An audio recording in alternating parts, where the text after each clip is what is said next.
Rusia mengutuk serangan udara Israel di Bandara Internasional Damaskus, Suriah pada Minggu 26 November kemarin. Moskow menggambarkan serangan tersebut sebagai tindakan yang provokatif dan berbahaya. Juru bicara Kementerian Luar Negeri Rusia, Maria Zakharova, mengatakan serangan Israel dapat memperburuk ketegangan di wilayah tersebut. Apalagi perang antara Israel dan Hamas di Gaza masih belum berakhir. Adapun serangan udara Israel pada Minggu kemarin membuat Bandara Internasional Damaskus tidak berfungsi. Akibatnya, penerbangan pesawat terpaksa dialihkan ke bandara lain. Sebagai informasi, Rusia memiliki hubungan yang sangat dekat dengan Suriah. Moskow telah melakukan intervensi dalam perang saudara di negara tersebut pada tahun 2015 di pihak Presiden Bashar al-Assad. Selain bersekutu dengan Suriah, Rusia juga memiliki hubungan dengan musuh Israel lainnya di wilayah tersebut termasuk Iran dan Hamas. Hubungan antara Rusia dan Israel telah memburuk sejak dimulainya perang di Gaza pada awal Oktober. Moskow berulang kali menyoroti penderitaan warga sipil Palestina yang dikepung oleh Israel, serta menjadi tuan rumah bagi delegasi pejabat senior Hamas.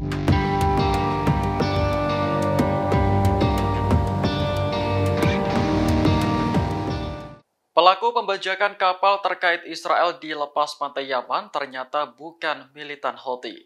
Menurut pejabat Amerika Serikat, sekelompok orang bersenjata yang berani membajak kapal tersebut adalah warga Somalia. Hal itu disampaikan oleh Sekretaris Pers Pentagon, Brigadir Jenderal Pat Ryder pada Senin kemarin. Menurutnya, pelaku yang terdiri dari 5 orang sempat berusaha kabur saat berhadapan dengan kapal Amerika Serikat. Namun, kapal perang USS Mason terus mengejar para pelaku hingga akhirnya menyerah dan ditangkap. Beberapa saat kemudian, 2 rudal balistik mendarat di dekat kapal Amerika Serikat tersebut.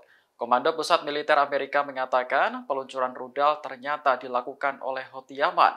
Beruntung, serangan itu tidak sampai mengakibatkan kerusakan maupun korban luka. Diduga, Houthi Yaman ingin menggagalkan upaya Amerika dalam membebaskan kapal tanker terkait Israel. Dilansir Al-Arabiya, kapal yang dibajak di lepas pantai Yaman adalah Central Park dengan muatan asam fosfat. Central Park dikelola oleh Zodiac Maritime, bagian dari Zodiac Group, milik pengusaha Israel bernama Eyal Ofer. Hingga saat ini belum jelas motif pembajakan kapal oleh warga Somalia. Namun negara itu memang dikenal sebagai gudangnya bajak laut.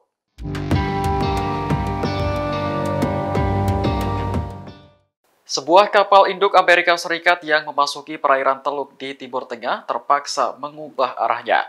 Hal itu terjadi setelah menerima peringatan langsung dari Angkatan Laut Iran. Komando Pusat Amerika mengonfirmasi bahwa kapal induk USS Dwight D. Eisenhower berlayar melewati Selat Hormuz menuju perairan Teluk pada Senin 27 November. Kapal itu melakukan patroli untuk menjamin kebebasan navigasi di sepanjang jalur perairan internasional utama. Namun, kapal induk Amerika terpaksa mengubah arahnya setelah berhadapan dengan kapal militer Iran. Komandan Angkatan Laut Iran, Jenderal Ali Reza Tangsiri mengatakan, pihaknya mengirim drone ke kapal Amerika untuk memberikan peringatan. Menurutnya, awak kapal Amerika menyadari bahwa Iran memiliki kendali atas wilayah perairan tersebut. Oleh karena itu, kapal Amerika langsung mengubah arahnya dan mendaratkan helikopter yang ikut mengawal. Jenderal Tangsiri menegaskan bahwa Iran dapat dengan mudah menargetkan kapal induk Amerika menggunakan rudal maupun drone. Sebelumnya, pada Oktober lalu, Menteri Pertahanan Amerika Lloyd Austin mengatakan bahwa pengerahan kapal induk ke Timur Tengah berkaitan dengan ketegangan di Gaza. Selain USS Dwight D. Eisenhower, Amerika juga mengerahkan kelompok kapal penyerang USS Gerald R. Ford.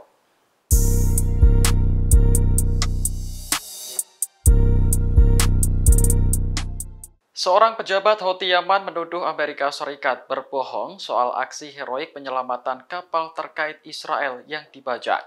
Sebelumnya, Amerika Serikat mengklaim berhasil menangkap sekelompok orang bersenjata yang membajak kapal terkait Israel di Teluk Aden, lepas pantai Yaman. Anggota Biro Politik Houthi, Muhammad Al-Bukaiti mengatakan Teluk Aden bukanlah tempat yang cocok untuk operasi penyelamatan. Ia pun meragukan klaim Amerika yang berhasil membebaskan kapal terkait Israel dari bajak laut. Al-Bukhati juga mengungkap kebohongan lain Amerika yang dibuat selama operasi penyelamatan kapal. Menurut Komando Pusat Militer Amerika Serikat, kapal perangnya diserang oleh 2 rudal balistik yang ditembakkan oleh Houthi. Namun tidak sampai menyebabkan kerusakan maupun korban karena rudal jatuh 16 km dari lokasi kapal Amerika. Al-Bukhati lantas menjelaskan bahwa rudal balistik Yaman berusaha memperingatkan Amerika agar mengubah lintasannya, bukan untuk menyerang. Menurutnya, tidak mungkin senjata semacam itu memiliki margin kesalahan hingga jarak 16 km. Al-Bukhati kembali menegaskan bahwa Houthi hanya menargetkan kapal-kapal milik entitas Zionis. Pihaknya juga memperingatkan negara-negara lain untuk tidak ikut campur dalam operasi Houthi yang bertujuan mendukung Palestina melawan Israel. Adapun kapal yang diklaim telah dibebaskan Amerika adalah Central Park, milik pengusaha Israel bernama Eyal Ofer. Namun, pelaku pembajakan kapal bukanlah Houthi, melainkan warga Somalia. Watch this disturbing video where health officials admitted the Israeli authorities had harvested the organs of dead Palestinians for years without their consent. Di tengah gencatan senjata, muncul tuduhan bahwa Israel mencuri organ tubuh warga Palestina. Tuduhan tersebut sebenarnya berdasarkan kisah nyata yang diterbitkan media Israel 14 tahun yang lalu. Namun, kini muncul kembali ketika perang Israel dan Hamas berlanjut. Salah satu orang yang ikut menyampaikan tuduhan tersebut adalah supermodel Gigi Hadid. Melalui akun Instagramnya, model tersebut membagikan ulang video pengguna Ume Murtaza. Dalam klip tersebut, Murtaza mengajak para pengikutnya untuk menonton video yang meresahkan. Para pejabat kesehatan mengakui bahwa pemerintah Israel telah mengambil organ tubuh warga Palestina yang meninggal secara ilegal. Dilansir Newsweek, tuduhan itu rupanya bersumber dari Kepala Institut Forensik Abu Kabir, Dr. Yehuda His. Ia mengatakan bahwa ahli patologi di lembaga tersebut mengambil kulit, kornea, hingga tulang dari tubuh warga Israel dan warga Palestina. Namun, seringkali pengambilan organ tanpa persetujuan dari keluarga almarhum. Militer Israel juga membenarkan bahwa pengambilan organ memang terjadi. Namun hal itu berakhir pada tahun 1990-an. Namun dalam bukunya, His menuduh praktik tersebut berlanjut hingga tahun 2002 untuk kepentingan penelitian dan studi kedokteran. Kementerian Kesehatan Israel mengatakan bahwa Institut Forensik Abu Kabir telah bekerja sesuai dengan etika dan hukum Yahudi.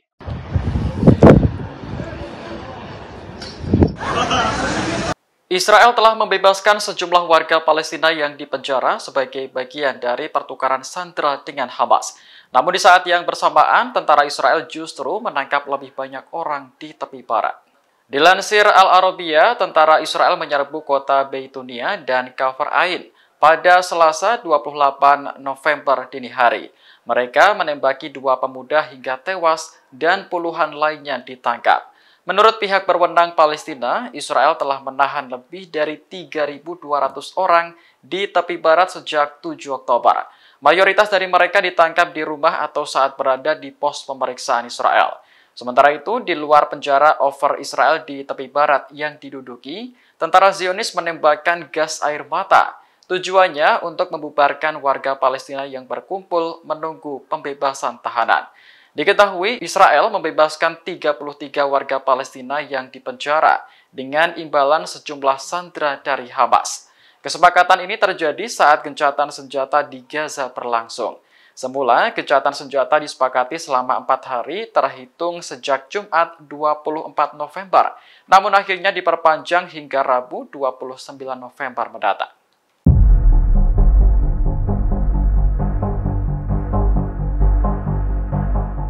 Menteri Pertahanan Israel Yoav Gallant bersumpah akan melanjutkan perang di Gaza setelah gencatan senjata berakhir. Bahkan serangan berikutnya disebut lebih besar dan meluas ke seluruh jalur Gaza. Hal itu disampaikan Gallant saat bertemu tentara Israel pada Senin 27 November. Menurutnya, Hamas memanfaatkan gencatan senjata untuk beristirahat dan mengorganisir kembali pasukan tempur. Namun, Gallant menyebut bahwa Israel juga melakukan strategi serupa untuk menghadapi perang selanjutnya. Bahkan Israel akan menggunakan kekuatan yang lebih besar untuk menghadapi Hamas. Sebagai informasi, gencatan senjata di Gaza dimulai pada Jumat pekan lalu pukul 7 pagi waktu setempat. Israel dan Hamas sepakat untuk menghentikan serangan dan melakukan pertukaran sandera. Gencatan senjata yang seharusnya berakhir pada Senin kemarin akhirnya diperpanjang 2 hari lagi. Meski begitu, sejumlah laporan menyebutkan bahwa Israel melakukan pelanggaran. Ketika gencatan senjata diberlakukan di Gaza, tentara Zionis malah beraksi di tepi barat. Pada Selasa dini hari, puluhan warga di kota Beituna dan Kafar Ain ditangkap dan ditahan Israel.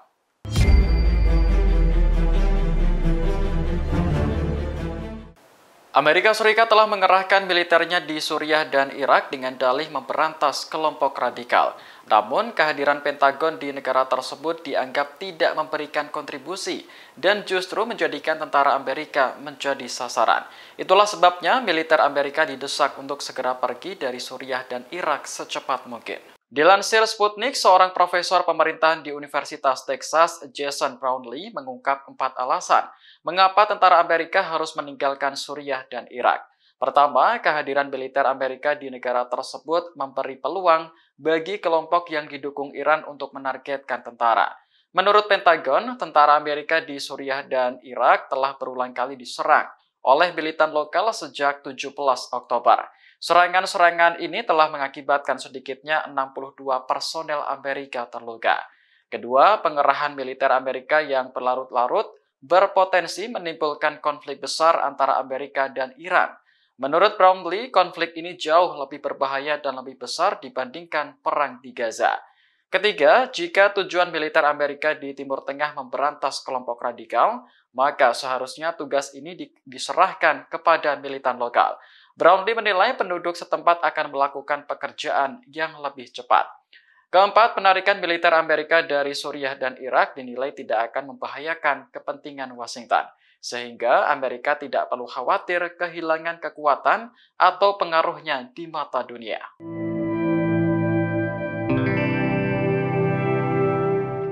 Israel dan Hamas telah sepakat menghentikan permusuhan untuk sementara waktu melalui perjanjian gencatan senjata. Namun di saat situasi Gaza sedang tenang, ketegangan justru meningkat di wilayah tepi barat. Tentara Israel dilaporkan menangkap puluhan warga dan menembaki 2 pemuda hingga tewas. Peristiwa berdarah itu terjadi pada Selasa 28 November dini hari di kota Beituna dan Kafar Ain. Tentara Israel menyerbu kota-kota di sebelah barat Ramallah sambil melepaskan tembakan. Akibatnya, 2 pemuda Palestina bernama Yasin Abdullah Al-Asmar dan Malik Al-Barghouti tewas. Kematian keduanya menambah jumlah korban tewas di tepi barat menjadi 241 orang sejak 7 Oktober. Kemudian, sejumlah pemuda di Deir Ammar juga dilaporkan terluka setelah ditembaki pasukan Israel. Menurut Al-Mayadin, tentara Israel menyerbu rumah-rumah warga dan memaksa penghuninya untuk mengungsi. Tindakan semacam ini rupanya telah lama dilakukan Israel terhadap keluarga para martir dan tahanan. Sementara itu, di luar penjara over Israel di tepi barat yang diduduki, tentara Zionis menembakkan gas air mata. Tujuannya untuk membubarkan warga Palestina yang berkumpul menunggu pembebasan tahanan.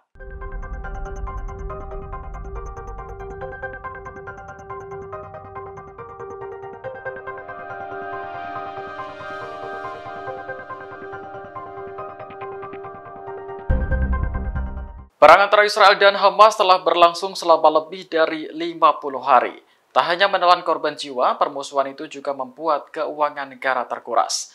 Bank Sentral Israel melaporkan biaya perang di Gaza telah menghabiskan 53,3 miliar dolar atau sekitar 823 triliun rupiah.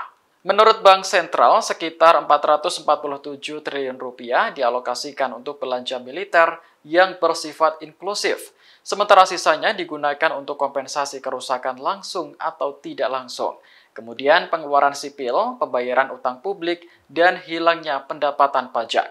Sementara itu, Israel juga menghadapi krisis ekonomi akibat perang. Kementerian Keuangan Israel melaporkan utang negara telah naik sebesar 121 triliun rupiah sejak 7 Oktober. Agar perekonomian tetap berjalan, Israel kini mengandalkan utang dari luar negeri. Namun, defisit anggaran berpotensi terus meningkat sejalan dengan durasi perang di Gaza. Terlebih, Perdana Menteri Israel Benjamin Netanyahu berencana membantu pihak terdampak perang. Sementara konflik di Gaza tidak dapat diprediksi kapan akan berakhir. Download Tribun X sekarang, menghadirkan lokal menjadi Indonesia.